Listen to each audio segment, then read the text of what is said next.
Hola, hola, hola, ¿qué tal? Quería hacer una pequeña apuesta, a ver si sale bien, de las comparativas entre plantillas del Fútbol Club Barcelona y del Real Madrid de diversas temporadas. Voy a empezar por la temporada 85-86, que es la temporada de mi propio nacimiento. Nací en 1985. A ver, en esa temporada, qué equipos tenía el Barcelona, qué equipos tenía el Real Madrid y qué cosas ganaron en aquellas temporadas, ¿no? Hay que decir, ya vamos adelantando, que la Liga la ganó el Real Madrid, además con bastantes puntos de diferencia, y que el Barcelona llegó, ya lo sabéis, a la final de la Copa de Europa, en donde la perdió en una catástrofe sin precedentes. La perdió frente al Estiagua de Bucarest en Sevilla. O sea, que ello fue tremendo y supuso un mazazo total al Barcelona, ¿no? Ahí ya, a partir de ahí, empezaron los mimbres de cambio que necesitaba realmente el club. Bueno, vamos a repasar entonces cuáles son los jugadores exactamente y cuál tiene realmente mejor plantilla. Y si no os parece mal, iré año tras año en otros vídeos viendo cuál de los dos tiene mejor plantilla, si no os parece mal, si no os parece mal. Bueno, en esta 85-86, ¿qué equipo realmente tiene el Fútbol Club Barcelona? Vamos a ver el equipo titular y cuáles son los principales suplentes. En aquella época, ya sabéis, podían jugar menos extranjeros. No sé si eran dos o tres, me parece que en aquella época todavía solo eran dos, me parece, ya no sé si son dos o tres, en el equipo titular, y también había muy poquitos cambios, me parece que tan solo hay dos cambios, me parece, perdonadme por todo esto. Bueno, vamos a ver cómo es el equipo. Aquí tenemos, aquí tenemos a los jugadores. Y vamos a ver, el equipo titular del Barcelona, ¿cómo sería exactamente? Bueno, tenemos en la portería, tenemos al señor Urruti Coechea. Aquí lo tenemos, muy buen portero del Fútbol Club Barcelona. Bien. En la banda derecha tendríamos a Gerardo, este señor de aquí. En el centro de la defensa tendríamos a dos verdaderas leyendas y de los mejores defensas de la historia del Barcelona, que son Migueli y Alexanco. Tenemos aquí a los dos, Migueli y Alexanco. O sea, en la línea de defensa, junto con el mejor lateral izquierdo que ha tenido en la historia el Barcelona, Julio Alberto. Julio Alberto. Aquí lo tenemos a este buen señor. Seguramente el mejor lateral izquierdo de la historia del Barcelona. Muy buen jugador, Julio Alberto. Bien, tenemos Julio Alberto, Alexanco, Migueli y Gerardo. Eso es la línea de defensa. Y en la portería, Urruti. La línea de defensa es bastante buena en el Fútbol Club Barcelona. En el centro del campo tenemos a Marco Alonso, que es el padre de Marquito Alonso, que está ahora mismo en el Barcelona. Tenemos a Marcos Alonso, que había algunas veces que jugaba de delantero, pero bueno, vamos a ponerlo en el centro del campo por la izquierda, vamos a ponerlo. Marco Alonso. Luego tenemos a Víctor Muñoz, que tiene que estar por aquí, el bueno de Víctor, que era titularísimo, lo jugaba absolutamente todo. Y este jugador es importantísimo en el Barcelona de los 80 porque además de tener cierta calidad, era un jugador muy sacrificado, corría muchísimo y tenía una incidencia en el juego total. Víctor Muñoz, también titularísimo en la selección española. El mejor jugador de toda la plantilla era Bernard Schuster. Schuster en su mejor momento, buenísimo. O sea, este es el jugador estrella, Schuster, ahí en el centro del campo. Y luego podríamos poner también en el centro del campo que si Esteban, que si Pedraza, que si Calderé, aquí está Calderé. Podríamos poner ahí a diversa gente en el centro del campo, pero sobre todo supongo que sería un 4-3-3 lo que jugaría el Barcelona de aquel entonces. Bien, pasamos a la delantera. Aquí está para mí el punto débil del Barcelona de aquella época. Tenemos un buen centro del campo, tenemos una muy buena línea de defensa, tenemos un muy buen portero, pero en la delantera tenemos de titular a Amarilla, que no ha pasado precisamente, ¿verdad?, a la historia ni del club ni de... Pero era prácticamente el titular. De hecho, jugó más que Archibald. Fijaos vosotros aquí Archibald, que fue una apuesta del Venable, que fue una apuesta total y que jugó la final de la Copa de Europa. Bueno, Archibald no terminó de salir demasiado bien en el Barcelona. Tenemos amarilla, Archibald. Tenemos al Lobo Carrasco, que era titularísimo, muy buen jugador, por supuesto. ¿Y a quién más tenemos de delantero? A Pichi Alonso, que está ahora de comentarista, hace muchas veces de comentarista. Pichi Alonso también está de delantero. ¿Y cuál más tenemos de delantero? Bueno, tenemos a Klose de delantero. Esos son los delanteros principales. De hecho, los titularísimos, por así decirlo, serían el Lobo Carrasco, Pichi Alonso y alguien acompañándole. O Amarilla, o Archibald, o Klose. En fin, ese es el ataque del Fútbol Club Barcelona. Sobre todo el jugador mega estrella, Schuster, que era buenísimo. Vale, esa es la plantilla del Barcelona del 85-86. Vale, vosotros saquéis vuestras conclusiones de exactamente cómo era el equipo. Como veis, tiene que haber un gran protagonismo de jugadores españoles. Prácticamente todos eran jugadores españoles. Bien, vamos a pasar ahora al Real Madrid. Cuidado aquí con los jugadores precisamente españoles del Real Madrid y lo que no son españoles, porque vaya a ver lo que es un plantillón. Ya os lo voy adelantando, que tienen muy buena plantilla. Bien, tenemos aquí al Real Madrid. ¿Quién tienen de portero titular? De portero titular tienen a José Manuel Ocho Torena, que jugó también en el Logroñés, puede ser, si mal no recuerdo, el entrenador de porteros de la actual selección española. Ocho Torena, muy buen portero. En lo que es la comparativa de Ocho Torena con Urruti, yo lo siento mucho, pero Urruti era mucho mejor portero. Aunque Ocho Torena era bastante bueno, pero es que Urruti era un porterazo. Entonces, aquí ganaría el Barcelona en cuanto a portería. Urruti, de acuerdo. De hecho, en la final del Steaua de Bucarest de la Copa de Europa, para penaltis. Lo que pasa es que el Barcelona lo falló todo. Vamos a la defensa del Real Madrid. Tenemos a Camacho, aquí lo tenemos, Camacho, por la banda izquierda. José Antonio Camacho ya con una edad, 31 años. Hay que decir que en aquella época, cuando tenía ya 30 años, daba un bajón muy grande en cuanto a rendimiento un jugador de fútbol, ¿no? Pero bueno, había algunos jugadores, sobre todo defensores, que se podían mantener. Aquí tenemos a José Antonio Camacho. Muy bien, por el centro de la defensa tendríamos a Manolo Sanchís, muy jovencito, perdona que no sale la imagen, aquí. Manolo Sanchís, muy jovencito, con 21 años. Manolo Sanchís, que creo que forma parte de la Quinta del Buitre, me parece. Sanchís. Tenemos a Maceda, que sería el principal de la defensa, por supuesto. 29 años, Maceda, muy muy buen jugador. Y luego tenemos en la banda derecha, tenemos a nuestro amigo Chendo. Madre mía, Chendo, con 24 añitos. Uf, cómo repartía Chendo, la madre que lo parió. Bueno, este es, ya sabéis, que el actual delegado del Real Madrid. Chendo, lateral derecho. Entonces tenían, en defensa, repartían que daba gusto.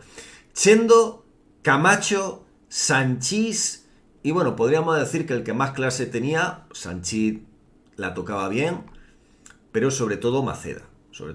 Bueno, esa era la defensa del Real Madrid. Comparada con la defensa del Barcelona,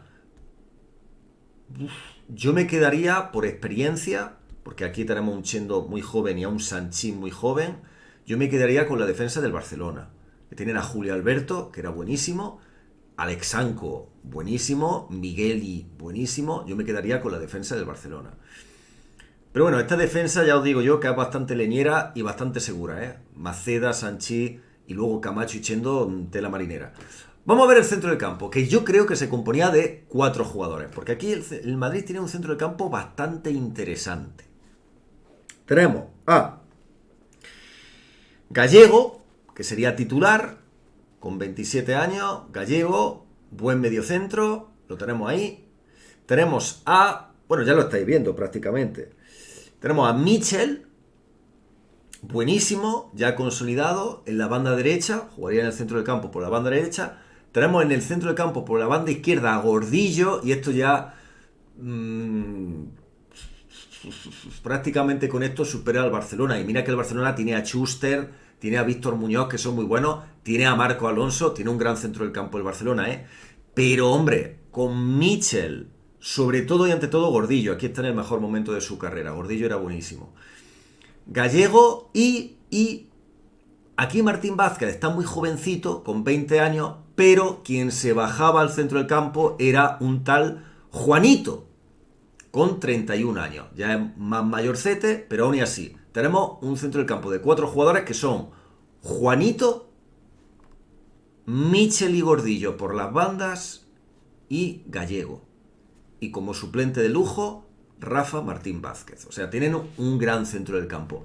Aún y así, en el centro del campo, con el Barcelona de Marco Alonso, Schuster y Víctor Muñoz y Calderé, tenemos casi un empate. O sea, tenemos prácticamente un empate. Tenemos prácticamente un empate. O sea, Calderé con Gallego, Michel y Gordillo con Marco Alonso y Víctor Muñoz. Bueno, estamos ahí prácticamente. Es que Schuster era buenísimo. Schuster sería el mejor de todos, porque es que Schuster era la leche en aquel momento. Pero luego llegamos a la delantera. Y aquí, niños, aquí no hay. Aquí tenemos en el Barcelona a Pichi Alonso, a Lobor Carrasco y a Archibald, prácticamente. O a Amarilla. Vamos a ver cuál es la delantera del Real Madrid, claro. Tenemos Juanito, ya hemos dicho que lo hemos bajado al centro del campo. Entonces nos queda, atención, dos puestos. Hugo Sánchez y Butragueño. Sé que ya con eso. Y también jugó mucho. Bueno, de suplente de lujo tenían a Santillana. Sí, con 33 años, pero es un gran rematador. Santillana que hizo muchos goles. Y luego tenemos al segundo máximo goleador de aquella temporada. El primer máximo goleador de la liga fue Hugo Sánchez, pero es que el segundo fue Jorge Valdano. El segundo máximo goleador de aquella temporada fue Valdano. Y fue Valdano pues jugando algunas veces con tres atacantes el Real Madrid, otras veces saliendo del banquillo, otras veces siendo titular. En fin, jugaban ahí entre Hugo Sánchez, Butragueño, Valdano, se jugaban ahí los puestos y tal. Pero, como digo, aquí también hay que decir que Valdano estaba totalmente consolidado y Butragueño, hombre, tiene 22 añitos. Aún así, Butragueño juega muchísimo, ¿eh? Juega muchísimo esa temporada. Es buenísimo Butragueño. Bueno, pues esto es para mí el factor diferencial de la plantilla del 85-86, en donde para mí el Real Madrid tiene mejor plantilla que el Fútbol Club Barcelona. El Fútbol Club Barcelona tiene una gran defensa, tiene un muy buen centro del campo, pero falla en la delantera, en mi humilde opinión. Falla en la delantera. Falla comparándolo con el Real Madrid. Hombre, con esa delantera el Barcelona llega a la final de la Copa de Europa. De manera brillante. Eso sí, la pierde de una manera catastrófica frente al Steaua de Bucarest. Pero llega de manera brillante a la final de la Copa de Europa con el equipo que he dicho, que es muy buen equipo. Pero fallaron los penaltis. De una manera horrenda. Fallaron los penaltis. Fue horrendo aquello. Y el Real Madrid aquí es que hay que... O sea, tenemos una súper delantera, ¿no? O sea, Hugo Sánchez se salió, venía del Atlético de Madrid, precisamente. Venía del Atlético de Madrid siendo buenísimo. Y fijaos la edad en la que llega. Esta era la edad estrella de aquella época. Los 27 años. Con 27 años estaba en el momento pletórico. Pues 27 años llegó Hugo Sánchez al Real Madrid, el 85-86, para reventarlo todo, ¿no? Es un jugador muy infravalorado dentro de la historia del Real Madrid, lo que fue realmente Hugo Sánchez. Hugo Sánchez fue la leche, era buenísimo, tiraba las faltas como Dios, hacía chilena, rematando era la leche, y nada más llegar al Real Madrid, el rendimiento fue de al 1000 por 1000. Era como, y en cuanto a actitud, era como el Stoichkov del Real Madrid. O sea, Hugo Sánchez tenía mucha mala leche. Pero mucha mala leche.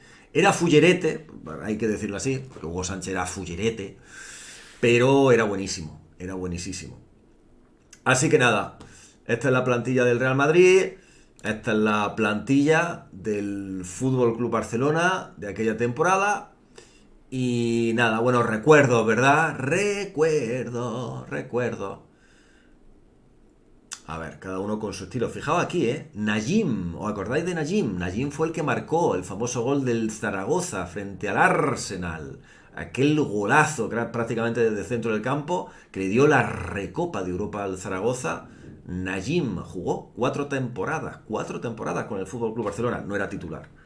No era titular y jugó poquito. Pero bueno, tenemos aquí jugadores como Urbano, que también jugó. Tenemos Rojo, que tampoco fue titular indiscutible ningún año, pero bueno. Manolo, este sí jugó más. En fin, este es el equipo del Barcelona, como digo, pues bueno, que tenía sus carencias en ataque, pero Schuster, es que Schuster, Schuster os puedo asegurar que de todos los que hemos dicho, en aquella época Schuster era prácticamente el mejor, que era prácticamente el mejor jugador de Europa, que Schuster era buenísimo. Y Schuster se tendría que haber, por supuesto, si hubiese ganado la final de la Copa de Europa contra el Steaua Bucarest, hubiese ganado el Balón de Oro seguro. Pero,